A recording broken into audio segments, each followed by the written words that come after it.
Michigan to Colorado, and our friends out there at Cody May, KRAI Radio, is already set. Got some green behind him as well. Cody, take it away.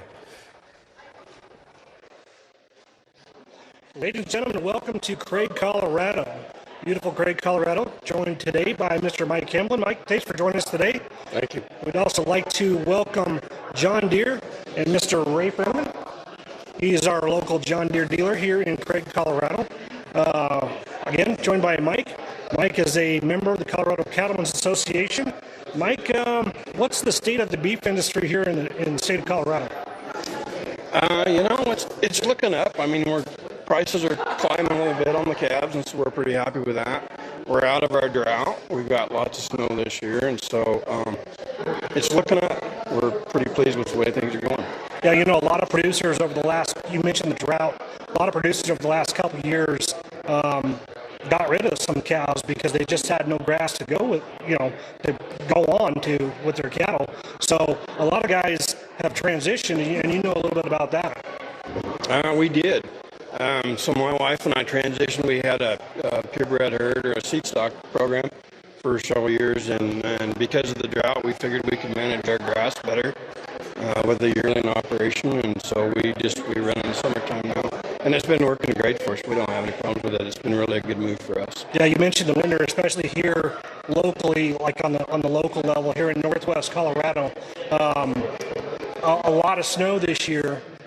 Which is going to result in a lot of water. I mean, we talked a couple days ago, for guys like you and that rely on that summertime grass and water in your springs and your ditches and reservoirs, that this is really going to help. Oh man, I tell you what, this is a winner for the books right here. It really is. It's going to help us a lot for getting us out of the drought that we've had for the last 3 years. Yeah, it's a little hard on the wildlife here in Northwest Colorado. Speaking of wildlife, what other issues do you see when we talk about wildlife in Colorado? We're going to talk about wolves, right? Right. What do you know about the state of the beef industry with the wolf and all that stuff going on? So in Colorado, that's a really hot topic with especially the ag producers or whatever. However, the state of Colorado, the people of the state of Colorado voted it in, and so we've had to deal with it.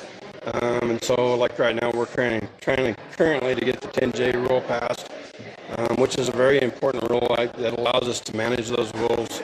And so we're frantically, Colorado Cattlemen's has been really involved to make sure that we get that piece in place so we can manage these wolves before paws are put on the ground. And that's coming up. We're looking at the end of this year, they want paws on the ground. Yeah, I talked with one of the legislators from the Western Slope, and they were actually working on 3 wolf bills right now.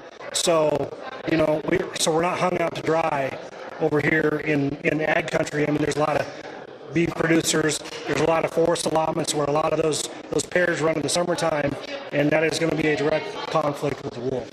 Oh yeah, it's going to be a whole different world for us, So we looked at a lot of these other states that's been through it before. Yeah.